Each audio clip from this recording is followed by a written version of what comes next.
Sarah Lavonne, and welcome back to my YouTube channel. I am so excited to have my best friend, first of all, in town from Naples, Florida.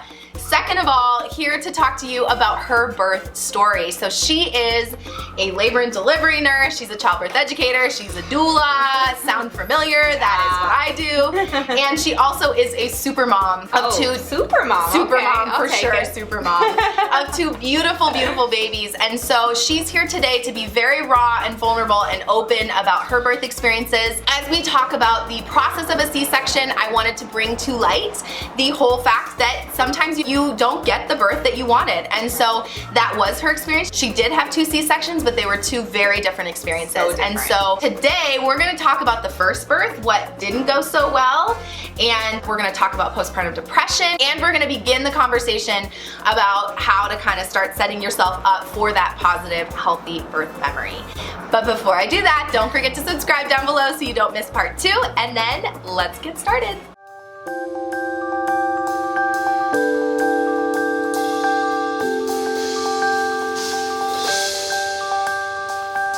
Another video, and so then let's get to it.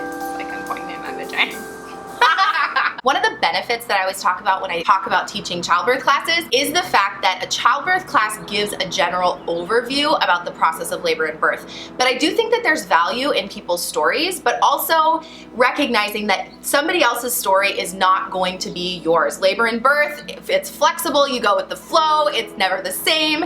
At the same time, with the fact that we are talking about C-sections, I personally have been impacted by Haley's story. I talk about her story when I talk about postpartum depression and setting yourself up for success in your birth, particularly not related to a vaginal birth or a C-section. And so with her being here, I thought it was important to pull her onto the channel and allow you to learn from her life, from her experience, and then also we're gonna talk some childbirth tips throughout. I was not there for her first birth. When I met Haley, you were still kind of processing still. Layla was probably, yeah. What, 2? 2 years old, yeah, 2 years later, still processing. As she started kind of laying out her birth story, I remember thinking, even as a labor and delivery nurse who's seen this a million times, was like, oh man, like, that's a rough story. So we just want to recognize that I may preach healthy birth memory, but unfortunately that's not always the case.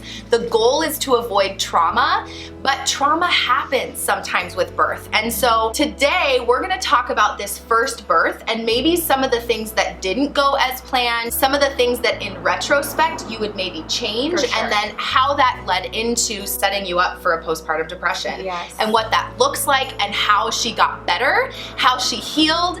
And then next time we're gonna talk about the second birth and all the things that she did to set herself up for that healthy birth memory. So it doesn't have to be that way. I talk about the fact that there are things you can control and things you can't control.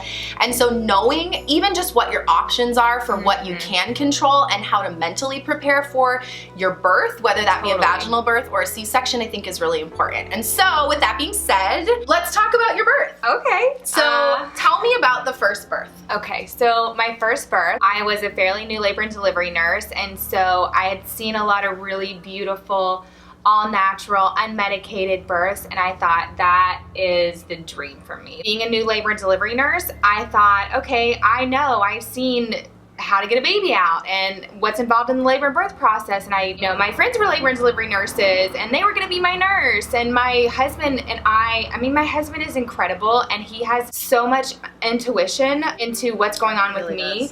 Both emotionally and physically, and sometimes he kind of knows what's going on with me before I even do. So I trusted him to be my partner and to be my support system and to basically be my doula. I can go into that and just thinking like, oh well, my doctor's gonna take care of me and my nurses are gonna take care of me and everything's gonna go great and I'll just, be a beautiful laboring goddess. It didn't turn out that way at all. I went past my due date. That in itself felt like a disappointment. Then when I actually did go into labor, I didn't really see so much of that early part of labor, that at home before you go to the hospital part of labor, because I wasn't educated on how to stay home. Yeah, what I knew was a hospital birth, and what I knew was nurses and doctors and what is comfortable, in a hospital setting. So, God, I haven't thought about this in a while.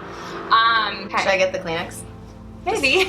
Yeah, so just pretend like you're talking to me. As you can see, 6.5 years later, I can still go there and it's still very raw and the trauma is still very raw. But fast forward, I ended up getting an epidural very, very early because I was not properly prepared for the sensations I was going to feel in my body and how to cope with them properly. And so for me, it was like I was already disappointed in myself because I had this idea of what I wanted, an unmedicated birth, but I did no preparation for it. I didn't think I really needed to. I thought it was just a mental choice that you make, but there's so much more that goes into that. At one point, the epidural stopped working. They had to replace it. I'd always seen the epidural work with all the patients. It had never not worked. And so for me, for it to literally them give me the medication in my epidural, and then 20 minutes later, I am on hands and knees, feeling 10 out of 10 of pain and like screaming and trapped into this dark place where no one could really pull me out and no one around really knew how to pull me out or what to do or how to help me. I was suffering.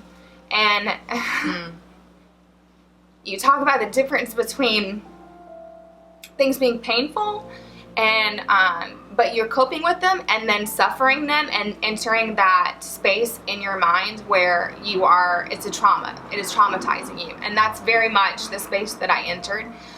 I remember you telling me early on that you felt trapped. Yes. And I use that when I talk about birth trauma or pain versus suffering. I may have said that in the you get an epidural or not video. But one of the things that stuck out to me that you told me was like, at one point you were like butt naked, on hands and knees in her workplace, by the way.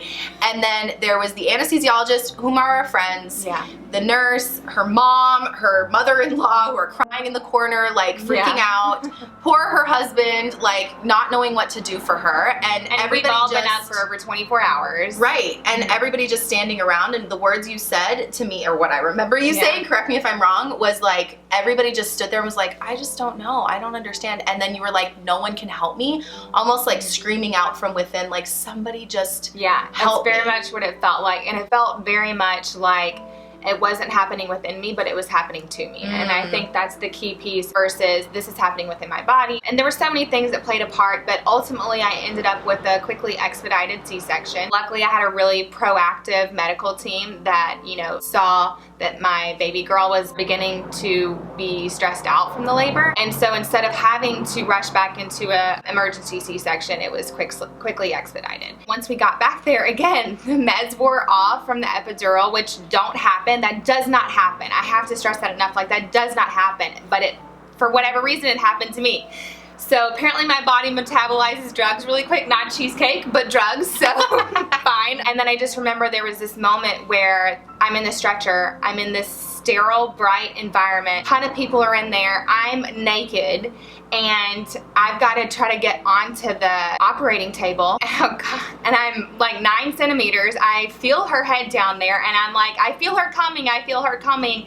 And they go to check and they're like, low, but it's not happening. You still have cervix there. It's swollen. So we couldn't proceed with vaginal delivery. But it was the worst pain of my life. And I feel like no one could help me. And I remember in that moment in the OR full of people, my coworkers and people that cared about me and I cared about, calling out to God and just saying, God help me, God help me, because I literally felt like no one else could do anything. They did end up putting me to sleep and I did not remember the birth. I did not remember her crying. I don't remember meeting my baby for the first time. I don't remember breastfeeding her for the first time. I ended up having some complications and having to have a blood transfusion and a lot of things went wrong. It was a very, very traumatic experience, and when we went home with her, I remember it was probably within a couple weeks or maybe after, taking a shower and just literally crying in the shower and feeling like I've made the biggest, like becoming a mother, bringing my child into the world, I'd made the biggest mistake in the world, and I felt this impending doom. And I just was angry, and I would snap at my husband and have these angry outbursts, and like inside I knew I was being irrational and crazy, but I couldn't stop myself. And that in itself was even more worrisome to me because I'm like, this isn't me. What's wrong with me? What's wrong with me? That shower was kind of the first thing where I just pushed it to the side and was like, you know, this is normal. I'm gonna get through this. I'm gonna get over this. Everything's gonna be fine. And there were moments where I did feel bonded to my baby, and I would look at her and be like, oh, she's so cute. But it didn't feel like that special bond that would have been any different than another baby that was really cute and really sweet. And so then fast forward a couple months, you know, and more of these feelings and feeling like very isolated and like I didn't want to go out of the house. I didn't want to talk on the phone. I didn't want anyone to come and talk to me. My husband is amazing, and he's trying to get me to talk about what I was feeling, that I wasn't feeling connected to my baby, that I was feeling sad all the time, that I felt like I had made a huge mistake, and all these things that would have prompted him or someone else to say, okay, well, we need to go and talk to your doctor and find out, you know, if this is normal or not. It's not. That's a sign of postpartum depression. I just kept going. I'm strong. I can handle this. I can keep going, until it got to, there were 2 incidences that were just so blatant that I really couldn't ignore it anymore. My daughter was not a fussy baby or anything, but I was so tired because even when I had moments where I could lie down to sleep if someone was watching her, my mind was racing and I could not sleep. And so I had maybe 3 hours of sleep in a matter of 2 days. And she started whining, like crying, and I just felt this overwhelming urge that, and this is hard to say because anyone who knows me knows that I've always wanted to be a mom. Like, I love babies and wanted to be a labor and delivery nurse, and you know, so the fact that I felt like I wanted to pick my child up and throw her down on the kitchen floor as hard as I could terrified me, because that is just not something I ever expected to feel, and it scared me. And I put her down safely. I did not do that. I walked away. She was still crying, but I put her in her crib where she was safe. I walked away. I put on some headphones for about 5 minutes and just took some deep breaths and then just cried. Kind of took that moment and then came back to her and was like, okay, let's redo this. And then the next one was, this is the really hard one to talk about. And I will say, and I'll be honest, I have had depression in the past. Finding out later that is another key factor for having postpartum depression. I was at my parents' house, and then no one was home. It was just me and my daughter, and I looked out at their pool, and I had this daydream of walking in the stairs, walking into the shallow ends, holding her, and just walking all the way until the water just came up over me, and sitting down in the deep end and just letting the water overtake both of us, and basically, you know, ending my life and hers. So when I had that experience and that feeling and that desire, and because what I felt while thinking about that was this utter peace. And so that is what really terrified me and made me, I reached out to my mother and I said, something's really wrong, and kind of talked to her about it, and then reached out to my doctor. And he was really great, and at that point I needed medication on board. There was no like, let's do therapy and self-care and all the other things that you can do. I needed the medication first, and then slowly but surely, once the medicine kicked in and I started going to therapy and working out more and eating healthy and all these things, this fog is what I describe it as. It felt like this heavy, heavy fog just began to lift, and I began to find joy in being a mother, and joy in my baby, and joy in my relationship. And Layla was probably like 6 to 9 months old before I started really feeling a bond with her. And I would say that the postpartum depression didn't really fully lift till she was closer to 2. And that's what kind of led my husband and I to wait almost 5 years to have another baby. First of all, I just want to say that I think a lot of times I personally try to avoid the scary stories. I think you hear enough of that online, on other people's stories, on blogs, whatever. Your doctor sometimes is saying things that really freaks you out. And so the goal with childbirth education is to eliminate, well, let's be realistic here, like to decrease your fears related to childbirth. And so we tell this story to give you one example of an extreme that could happen. And it did, unfortunately, to you. Now, will it happen to you in that exact same way? No, absolutely not. The goal would be that you watch this and you hopefully can take some pretty practical steps to set yourself up, right? It's more of like a warning to prepare yourself, to don't go into it naive. Childbirth classes. Yes, it's very like educate yourself and surround yourself with the proper support so that you can set yourself up for success and not just put it all into someone else's hand. At least we've initiated the conversation, and then we can learn from people who have gone through this. It's like there's fruit that comes from your experience that hopefully will serve you guys, hopefully. So I want to backtrack and do a little bit of education, kind of fill in some gaps and explain some things that maybe didn't make sense or maybe did make sense to you, but I'll just clarify. So first of all, I want to go back to the birth for a second, not to bring you back. That's okay. That's okay. When you think about that moment that for me has been so impactful of feeling trapped or like no one could help you or that it was happening to you versus within you and really being able to embrace that as one, what did you need in that moment that you didn't get? In that moment, I feel like I needed my partner and someone I trusted to get in my face, have me look them in the eye and talk me through it. Like talk me through the contraction, talk me through what's going on in my body, pull me out of that moment and make me feel not alone. And I think that my husband was so in over his head in that moment that he really didn't know what to do. And the way that he describes it was being trapped in the room next door to the person you love the most and hearing them being tortured and not being able to do anything about it. So he felt incredibly helpless and like he didn't know what to do. That's rough. What I needed in that moment was someone to pull me out of the darkness by physical touch and by verbalizing that they're here, they're present. I'm right here with you. You're doing such an amazing job. Okay, let's ride this contraction out. It's you're almost at the top. Your button. Yeah, let's reset.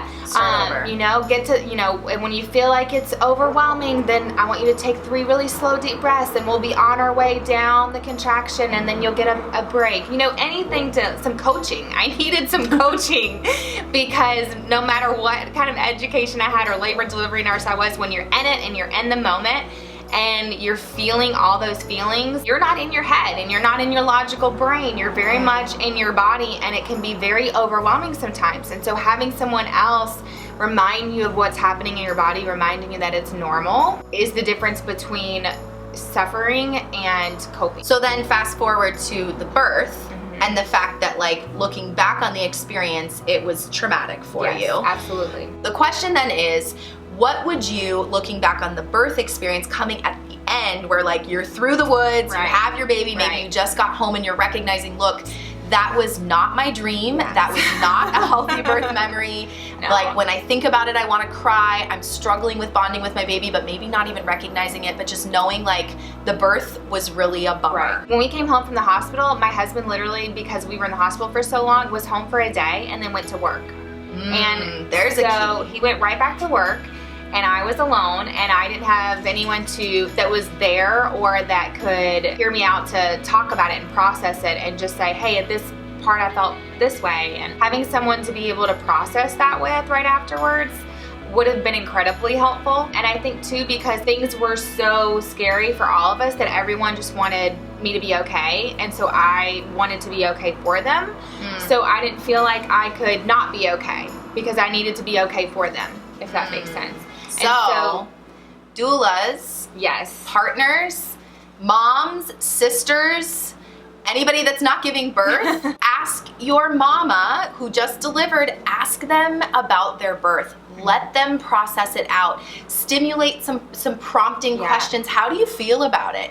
And if they express that, I'm bummed, or and especially knowing, if you were there from the beginning to end, say I'm your doula and I know what you want going into it, and say it doesn't turn out that way, I'm gonna want to say, look, how do you feel about the disappointment? Let's talk about the fact that you had a C-section, not a vaginal birth. And I think a lot of that happens in the recovery room. At least for me, it's like there's a little bit of that processing that happens, but there's a difference between the whoa, we made it, and thank God, I'm just happy to have a healthy baby, to yes, okay, we have a healthy baby, but now we're home having to live our life and having to move on from the memory and not let it linger into a growing, seeping, poisoning, traumatic thing that affects your brain, in theory, potentially forever.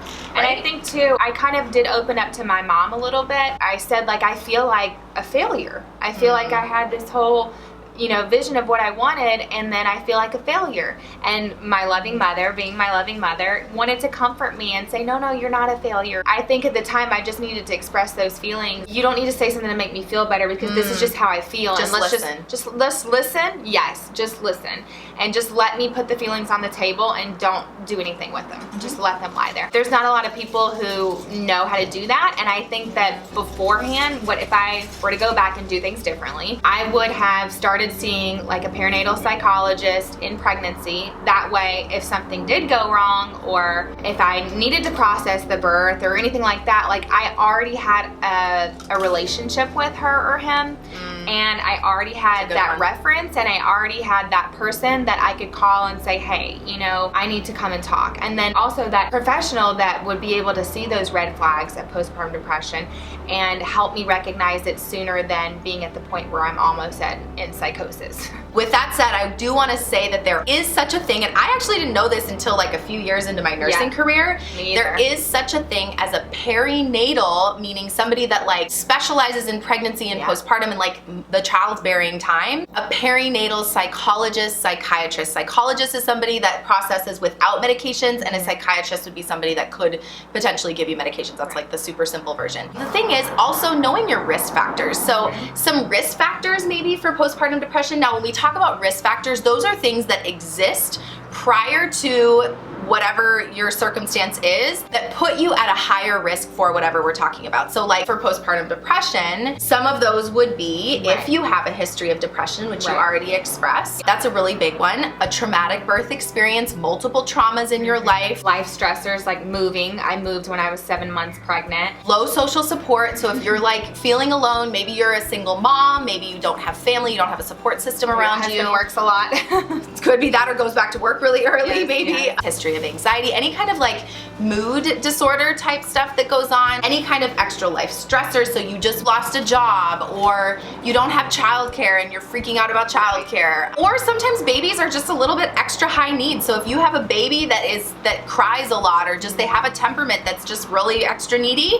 that also can put you at risk for postpartum depression. And so with that being said, those are the risk factors going in. What I want to explain really quickly too is what is postpartum depression. And then guys, this is a beginning of a conversation. We don't have time to talk about this forever, but now to see it practically, I feel like to me is like the best way to learn about what that could actually look like. Postpartum depression, I think one of the misnomers that I hear all the time is that I had postpartum. Normally, if I clarify, everyone has postpartum. Everybody has postpartum. Postpartum is the first 6 weeks after delivery or after birth, and you're in this time frame where your body is going through all of these changes and kind of figuring out how to not be pregnant anymore. Postpartum depression is where you add on a depression to that time frame. So within that first 6 weeks is when it would start, and if it's not treated and not taken care of, it can continue past the 6 weeks. But usually a postpartum depression is going to start past 2 weeks after your birth. So that first 2 weeks after birth, we would call the baby blues. That's just normal transition. It's hard to go home, and as much as you maybe dreamed of being a mom, like it's like kind of overwhelming. You're like, how the heck am I gonna keep this baby alive? Why did somebody like entrust me with this child? How can I do this? Oh my goodness, what's my life gonna look like?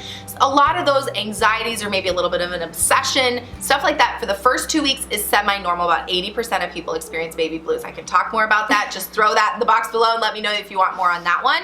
Past that, we're talking about a postpartum depression. So some of the things that I heard you say that are classic postpartum depression are, I just didn't feel normal, or I like feeling impending doom, feeling isolated, maybe not sleeping well. I do know this about you.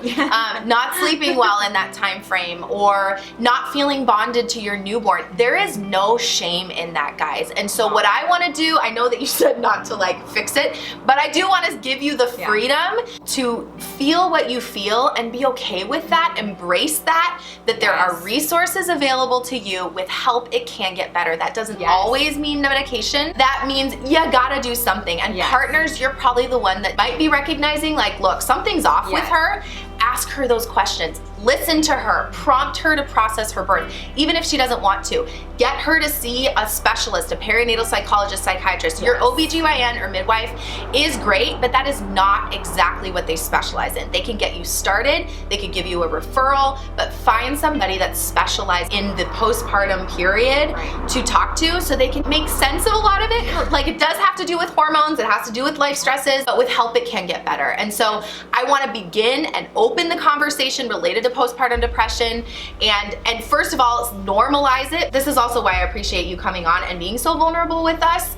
And I pimp out her story all the time because I just feel like it's so textbook perfect, but practically what postpartum depression can look like and how much of an impact your birth story has on the outcome potentially of you bonding with your child and you avoiding any kind of perinatal mood disorder. And so with that being said, it's okay to talk about it if you are struggling.